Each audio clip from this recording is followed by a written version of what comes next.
ಹಚ್ಚಿದ್ರೆ ರೋಗ ಕಡಿಮೆ. ನೀವೆಷ್ಟು ಖರ್ಚು ಇರ್ತದೆ ಅಷ್ಟು ರೋಗ ಕಡಿಮೆ. ನಾನು ಫಾದರ್ ಅವ್ರಿಗೂ ರೆವರೆಂಡ್ ಫಾದರ್ ಅವ್ರಿಗೂ ಮಾಡಿದೀನಿ, ಮಾಸ್ತರ್ ಅವ್ರಿಗೂ ಹೇಳಿದೀನಿ. ಇವರೆಲ್ಲ ಹಿರಿಯರು ಇದನ್ನೆಲ್ಲರೂ ಪ್ರತಿಯೊಬ್ಬರು ಯೋಚನೆ ಮಾಡಿ ನೀವು ನಿಮ್ಮ ಮನೆಯಲ್ಲಿ ಇನ್ನೂ ಟೈಮ್ ಇದೆ, ಅಕ್ಟೋಬರ್ 25 ತನಕ ಯಾರು ಉಳಿದವ್ರು ಬಂದು ನೀವು ಟಾಯ್ಲೆಟ್ ಹಚ್ಚಿ ಕೊಡ್ರಿ, ಟಾಯ್ಲೆಟ್ ಕಟ್ಟಿಸ್ಕೊಡ್ರಿ. ಒಮ್ಮೆ ಈ ಗ್ರಾಮದಲ್ಲಿ 100 ಟಾಯ್ಲೆಟ್ ಆಗಿರ್ತಂದ್ರೆ ನಾವು ಇದನ್ನ ಎಲ್ಲಾ ಕಡೆಗೂ ಪ್ರಸಾರ ಮಾಡ್ಬೋದು.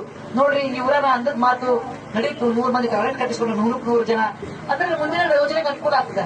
ಇಲ್ಲ ಏನಂತಾರೆ ಜನರು, ಇವ್ರ ಅಕ್ಕಾರ ಏನ್ ಹೇಳ್ತಾರೆ ನಾವು ಮಾಡ್ತೀವಿ ಅಂದ್ರೆ ನೆಕ್ಸ್ಟ್ ಯಾವ ಯೋಜನೆ ದುಡ್ಡು ಕೊಡ್ಲಿಕ್ಕೆ ಬರೋದಿಲ್ಲ.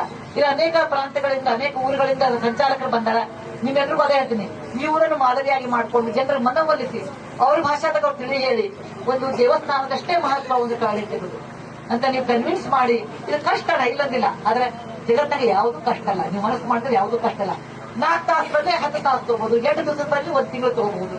ನೀವು ದಯವಿಟ್ಟು ಇದ್ರ ಬೆನ್ ಹತ್ತಿ ಮಾಡಿಸ್ಬೇಕು ಅಂತ ನನ್ನ ವಿನಂತಿ ಇದೆ. ಈ ಸಣ್ಣ ಗ್ರಾಮದಾಗ ಇಷ್ಟು ಜನ ಬಂದ್ರೆ ನೋಡಿ ಬಹಳ ಸಂತೋಷ ಆಯ್ತು. ಬರೇ ಜನ ಬರೋದ್ರ ಅಂದ ಮಾತು ದಯವಿಟ್ಟು ತಲೆಯಲ್ಲಿ ಹಾಕೊಡ್ರಿ. ನಾಳಿನಿಂದ ನೀವು ಜರ್ದ ತಂಬಾಕು ಬಿಡೋದು, ಮನೆ ಮುಂದೆ ಗಿಡ ಹಚ್ಚೋದು, ಮನೆ ಒಳಗೆ ಜಾಗ ಇಲ್ಲ ಅಂದ್ರೆ ಹೊರಗಡೆಗೆ ದಾರಿ ಒಳಗೆ ಹಚ್ಚ್ರಿ, ಬೇಡ ಅಂದ್ರೆ ನಿಮ್ ಹೊಲದಾಗ ಹಚ್ಚ್ರಿ, ತೋಟದಾಗ ಹಚ್ಚ್ರಿ.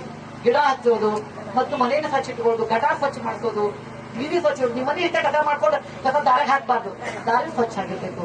ಸ್ವಚ್ಛತೆ ಇದ್ದಲ್ಲಿ ದೇವರಿರ್ತಾನೆ, ಸ್ವಚ್ಛತೆ ಇದ್ದಲ್ಲೇ ದೇವರಿರ್ತಾರೆ. ಅದಕ್ಕೆ ದಯವಿಟ್ಟು ಸ್ವಚ್ಛತೆಯನ್ನು ಕಲ್ತ್ಕೊಂಡು ನೀವು ಈ ಊರಿನ ಗ್ರಾಮವನ್ನು ನೈರ್ಮಲ್ಯವಾಗಿಟ್ಕೊಂಡು 100ಕ್ಕೆ 100ರಷ್ಟು ಟಾಯ್ಲೆಟ್ ಮಾಡ್ಕೊಂಡ್ರೆ ಉಳಿದ ಯೋಜನೆಗಳು ನಾವು ವಾಸು ಹತ್ರ ಮಾತಾಡ್ತೀನಿ. ಈ ಯೋಜನೆಗೆ ಅನೇಕ ಸಹಾಯ ಮಾಡಿದ್ದಾರೆ. ವಾಸು ದೇಶಪಾಂಡೆ ಮಾಡಿದ್ದಾರೆ, ಇಲ್ಲಿ ನಮ್ಮ PDO ಮಾಡಿದ್ದಾರೆ, ನೀವು ಮಾಡಿದ್ದೀರಿ. ಈಗ ಅನೇಕ ಜನರು ನಮಗೆ ಸಹಾಯ ಮಾಡಿದ್ದಾರೆ. ಒಬ್ಬೊಬ್ಬರ ಹೆಸರು ಬಹಳ ಕಷ್ಟ ಆದ ಹೆಸರು ಮರ್ತಿರಬಹುದು. ಅದೆಲ್ಲಕ್ಕಿಂತ ಹೆಚ್ಚು ನೀವು ಮನಸ್ಸು ಮಾಡಿದಿರಿ. ಇದೇ ರೀತಿ ಮುಂದುವರಲಿ ಅಂತ ಬಯಸಿ ನಾನು ಮಾಡ್ಕೊಳ್ತೇನೆ. ನಮಸ್ಕಾರ.